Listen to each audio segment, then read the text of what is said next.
Buenos días, estimados amigos. Hace algunas semanas atrás, una de mis hijas me dijo que estaba algo confundida en cuanto a uno de los libros canónicos de la Iglesia de Jesucristo de los Santos de los Últimos Días a la que ella asiste.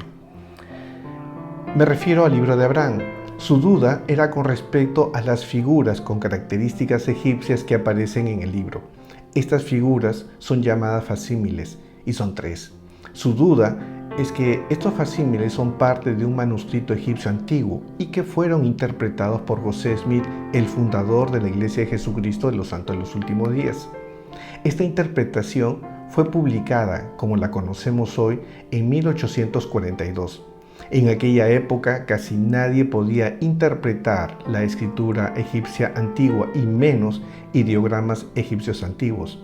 Recordemos que José Smith tenía solo 3 años de educación formal, pero además, como dijimos antes, no existía ningún erudito en América en ese momento capaz de confirmar o negar la interpretación hecha por José Smith.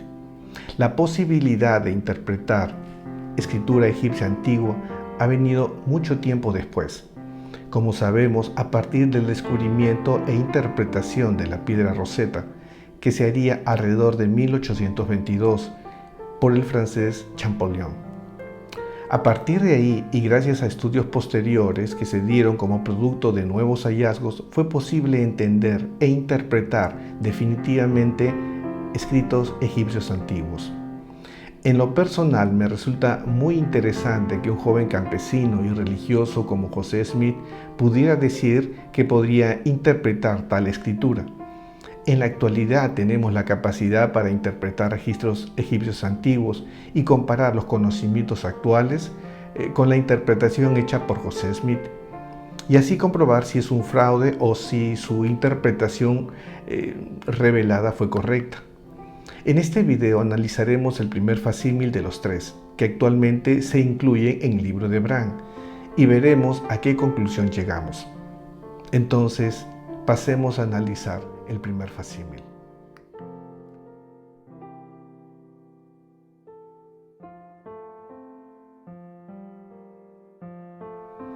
Comencemos con el facsímil 1 y veamos los principales elementos, pero antes de entrar en detalle quisiera hacer algunos comentarios generales. Primero, según la interpretación de José Smith, este facsímil representa al profeta Abraham sobre una mesa de sacrificio a punto de ser sacrificado por un sacerdote egipcio. Esta interpretación ha sido cuestionada casi desde el inicio, por algunos conocedores del tema y también por otros que no lo son, pues pensar que pudiera llegar a las manos de José Smith un registro egipcio antiguo en el que se incluya al profeta Abraham es sorprendente. Más aún a la luz de los conocimientos actuales, en los que escritos críticos han negado que este facsímil pudiera interpretarse como lo hizo el joven José Smith. La razón es porque no se conocían antecedentes similares o registros egipcios antiguos que incluyeran la mención del profeta Abraham. Por otro lado, facsímiles similares eran interpretados usualmente como representaciones fúnebres de embalsamiento. Sin embargo, esta situación ha cambiado a lo largo del tiempo.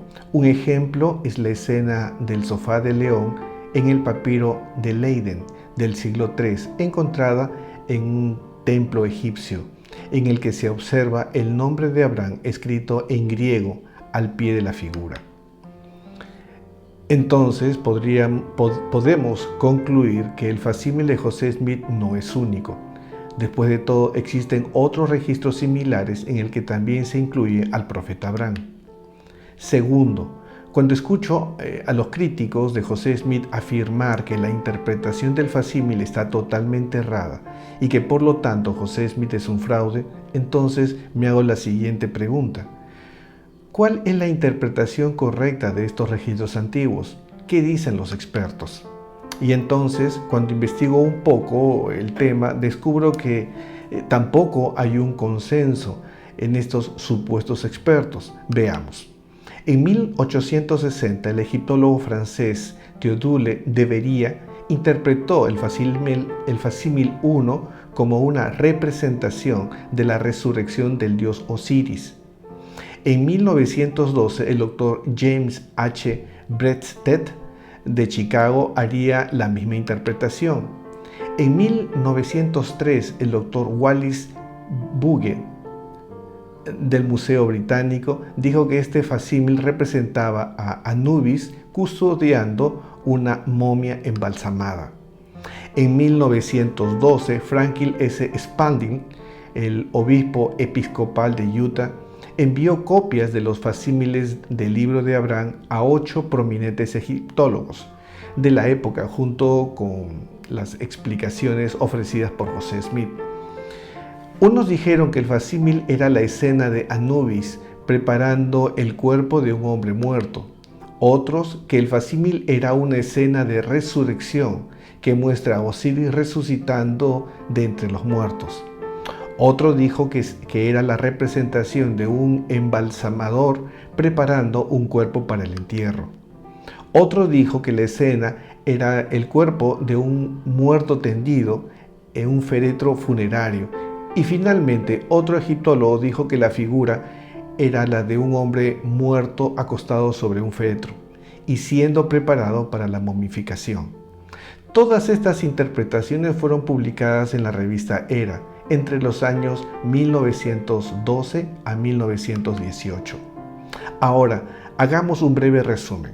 5 interpretaron al facsímil como un embalsamiento, 2 como la resurrección de Osiris, 2 como una momia custodiada por Anubis. Como vemos, todas estas interpretaciones son tan contradictorias que resulta difícil decidir entre alguna de ellas.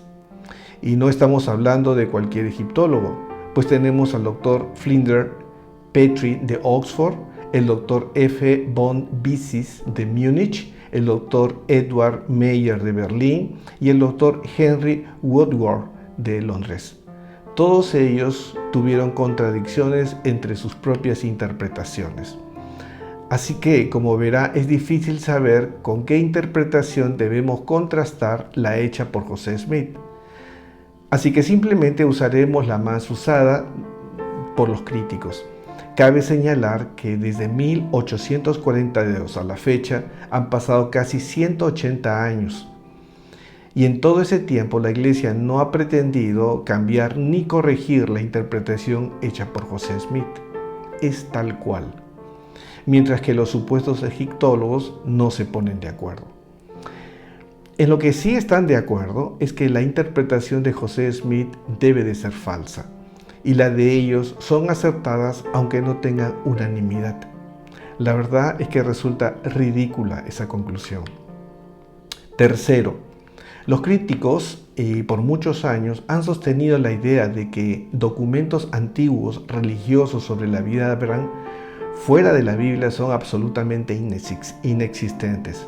Sin embargo, se han descubierto documentos principalmente en el lugar de Tebas, los cuales son semejantes al libro original de Abraham. Así tenemos el descubrimiento de Apocalipsis de Abraham, el cual es un texto antiguo escrito en lengua semita, del que se piensa que fue escrito aproximadamente a mediados de la primera centuria después de Cristo. Otro documento antiguo es el Testamento de Abraham, que al igual que el documento anterior fue escrito, según se cree, durante la primera centuria después de Cristo.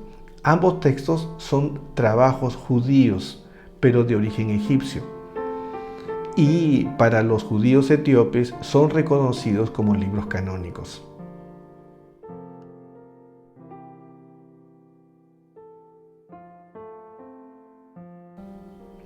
Ahora, y después de estas 3 afirmaciones previas, quisiera analizar el facsímil 1, así que comencemos. Primero, la mesa o altar de león.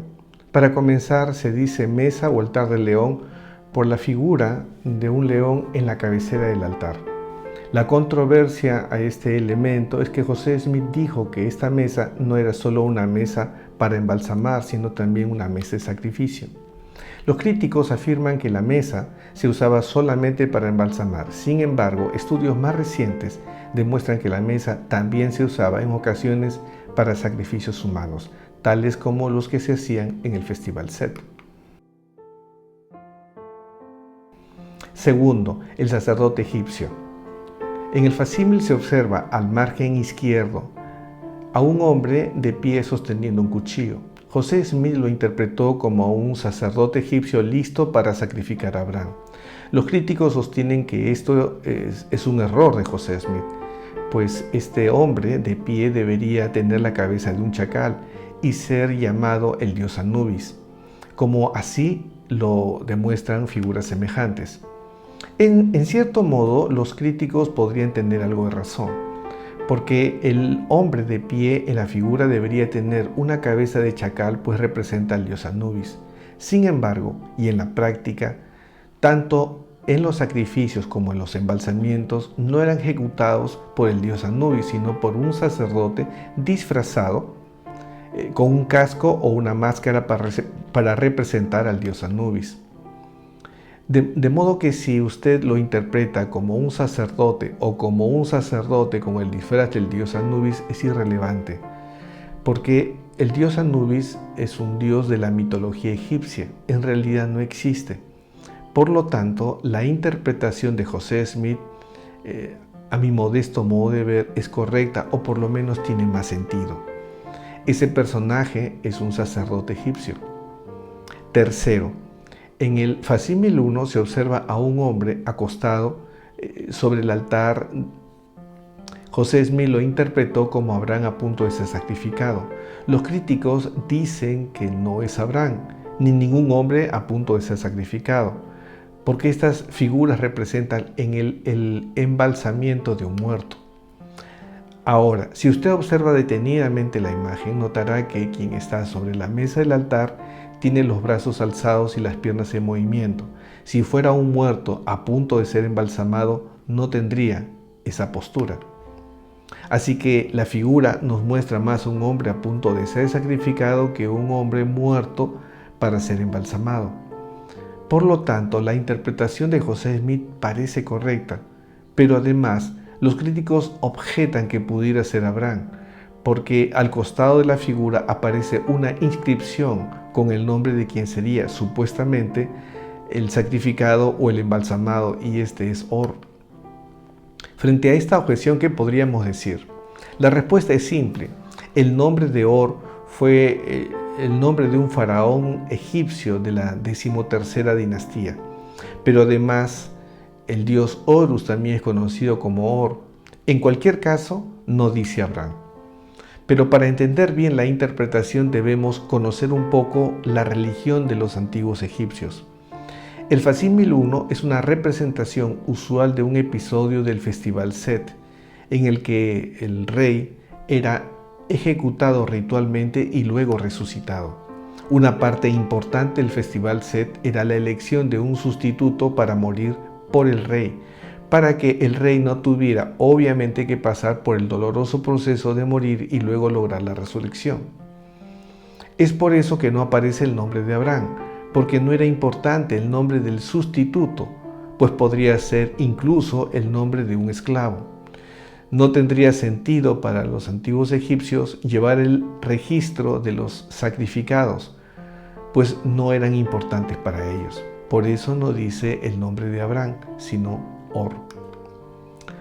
El sustento de esta afirmación está ampliamente probado en escenas representadas en losas que datan de los principios de la primera dinastía.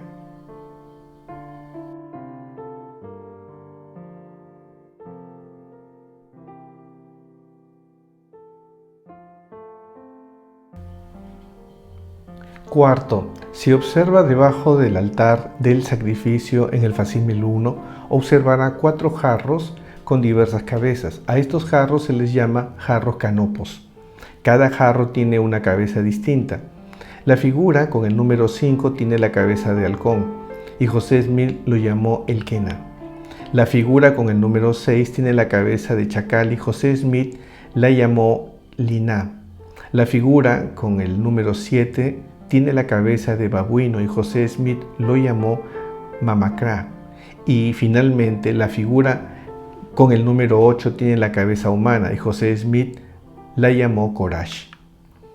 Según José Smith, cada uno de estos jarros eran la representación de dioses egipcios, lo que concuerda perfectamente con los egiptólogos actuales.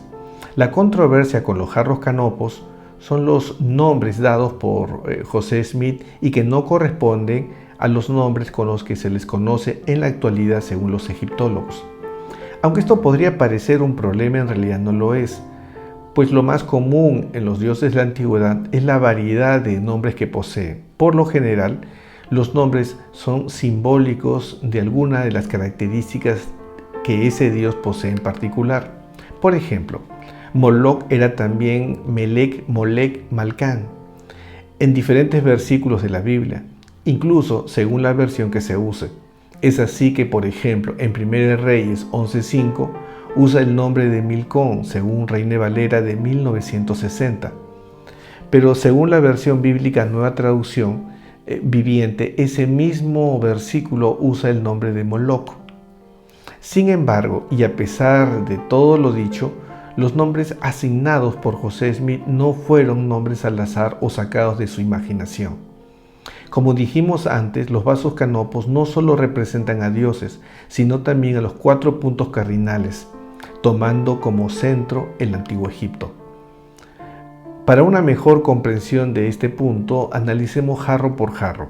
Comencemos con Anset.